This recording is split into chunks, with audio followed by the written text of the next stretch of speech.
Friends, बरायबाय बड' जब info official YouTube चेनेलाव दिनै सावरायगोन पिएम किसाननि रां लाखुमादों आरो बेखौ जों बोरै हरफिननांगौ आरो मारै अपसन दङ एबा हमजायोबा बेसेबां फाइन नांगोन बेनि सायाव गोबां गिनाय जागासिनो दङ आरो गोबांथार कमेन्ट्स खालामदों जे आदा बेनि सायाव मोनसे क्लेरिफिकेसन भिडिअ नांगौ मानोना जोंनि आबादारिफ्रा मा जागोन बेबायदि जुदि हरफिननांगौबा आरो 19 किस्ति माब्ला सोगोन आरो बे 19 किस्तिखौबो हरनांगोन नामा दा बेनि सायाव गोबांथार कमेन्ट्स फैदों दा बेखौनो आं रिफरेन्स लानानै भिडिअ खालामबाय जाहाथे नोंथांमोना भिडिअ नायजोबो दा गोबां चेनेलाव नोंथांमोना पिएम किसाननि भिडिअ मोनगासिनो दङ जानांगौ नाथाय दासिमबो डेट रावबो फिक्स बुंनो हायाखै बेनो जाबाय किस्ति सोनाय 19 किस्तिखौ नाथाय आंनि बायदिब्ला फेब्रुवारि दानाव गेजेर सप्तायाव नोंथांमोना बेखौ मोनगोन दा जियानो जा जों बेयाव कभार खालामगोन बेखायनो जों थांगोन अफिसियेल साइटआव जाय नोंथांमोना चेनेलाव गोदान साबस्क्राइब खालामना ला नैबे बड' जब इनफोआव नोंथांमोना जेब्लायबो बर' रावजोंनो लेटेस्ट सरकारि साख्रि एबा गभर्नमेन्ट स्किमनि सायाव आपडेट मोननो हागोन स' दायो लोगोफोर जों फैबाय पिएम किसाननि अफिसियेल साइटआव दा मोनसे बाथ्रा जेब्लानोखि किस्ति सोनाय डेट फैगोन ना अब्ला बेयावनो फैगोन 19 किस्तिया स' बे 19 किस्तियाव गासैबो 19 किस्ति मोना सोरबा 7 किस्ति सोरबा 10 किस्ति सोरबा बिदिनो 16 किस्ति मोनगोन आरो बाथ्रा जाबाय नों जेसेबांनो लेट एप्लाइ खालामदों एसेबांनो नोङो लेट मोनदों आरो बेनिफ्राय नोंथांमोननि बेनो जाबाय सोरबादिया रांखौ हरफिननांगौ बाथ्रा जाबाय जायनोखि फार्मार नङालासिनो माने नंखाय माखासे फोरमान लानानै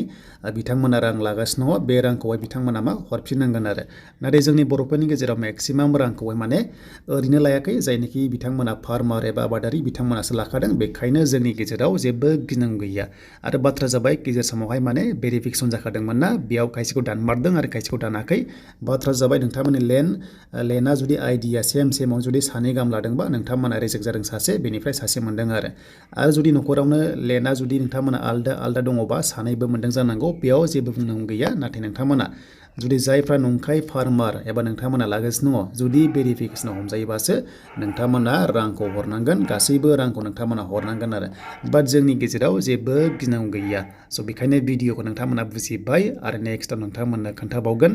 आरो जुदि सोरबाफोर जुदि नंखाय रां लादोंबा नोंथांमोना जुदि गिगासिनो दङबा नंखाय बेनिफिसियारि लानानै एबा फार्मार होननानै गावखौनो लादों अब्ला रांखौ नोंथांमोना गथायफिननो हायो एबा बे स्किमखौनो नांला होननानै नोंथांमोना सारेन्डार जानो हायो अब्ला बिनि अपसनानै बेयाव दङ नोंथांमोना सारेन्डार होननाय अपसन दङ बेयाव खनसे क्लिक खालामनांगौ आरो बेयाव क्लिक खालामनाय लोगो लोगो नोंथांमोननि माखौ होनांगोननो बेनो जाबाय नोंथांनि आइडि नाम्बार थायोना रेजिस्टार आइडिया बेखौ नोंथांमोना होनानै ओमफ्राय नोंथांमोना मा खालामनांगौ नैबे केपसा क'डखौ होनानै गेट अटिपि होनानै फिन खनसेबाव नोंथांमोना खालामनांगोन भेरिफाइ खालामबानो नोङो माने सारेन्डार जानाय जागोन आरो दा हमना ला सिगां नोंथांमोना फार्मारमोन एबा दायो न'खराव साख्रि मोनबाय एबा नोंथाङा साख्रि मोनबाय अब्लाबो नोंथांमोना बेखौ सारेन्डार जानो हायो बे कनसेन्ट फर्माव नोंथांमोना फिलआप खालामनानै अब्लानो नोंथांमोना साक्सेस जागोन आरो नेक्स्ट लेभेलाव जेबो गिनांगौ गैया दा 19 किस्ति फैसा सोनाय डेटआ फेब्रुवारियावनो जागोन नाथाय दासिम माने अफिसियेल आपडेट फैथ'वाखै आरो जेब्ला फैयो नोंथांमोना चेनेलाव मोननो हागोन